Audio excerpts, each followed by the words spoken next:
Single பேரண்ட்டை பற்றி பேசலாம்னு நினைக்கிறேன். வீட்டில் வந்து கணவன் இல்லாமல் மனைவியும், மனைவி இல்லாமல் கணவனும் இருக்கும்போது ரொம்ப போராட்டமாக இருக்கும்.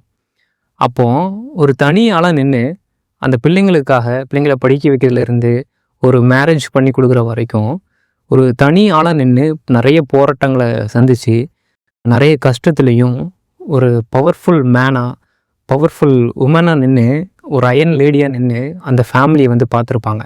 நிறைய போராட்டங்கள் மனசில் இருந்தும் நம்ம பிள்ளைங்களுக்காக வாழ்வோம் அப்படிங்கிறதுக்காக வாழ்ந்திருப்பாங்க. ஒரு கணவன் இறந்துட்டாரு அப்படின்னா அந்த மனைவி எப்படி என் பிள்ளைங்களை நான் பார்த்துக்க போகிறேன் அப்படின்னு ஒரு கேள்வி அந்த உண்டாகும்.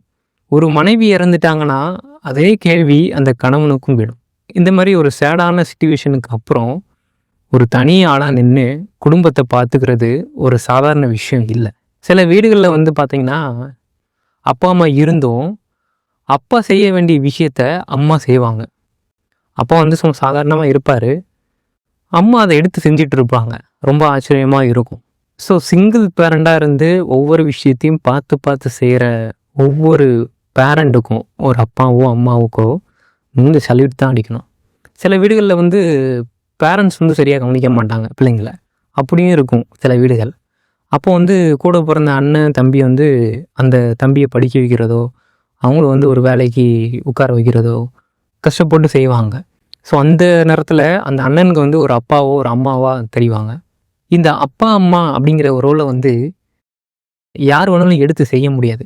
அது அவ்வளோ ஈஸி கிடையாது. நம்ம பேரண்ட்ஸை திட்டும் போது கஷ்டப்படுத்தும் போது அப்பா அம்மா இல்லாத பிள்ளைங்கிட்ட கேட்டு பாருங்க, அவங்க சொல்லுவாங்க நிறைய. அப்போது நம்மளுக்கு திட்டவே தோணாது. அதே மாதிரி நிறைய பேரண்ட்ஸ் வந்து பிள்ளைங்களை திட்டிகிட்டே இருப்பாங்க, ஏதாவது சொல்லி திட்டிகிட்டே இருப்பாங்க. கணவன் மனைவி சில பேருக்கு பிள்ளைங்க இல்லாமல் இருக்கும். அந்த கணவன் மனைவிகிட்ட கேட்டு பாருங்கள், பிள்ளைகளோட அருமை தெரியும். நன்றி.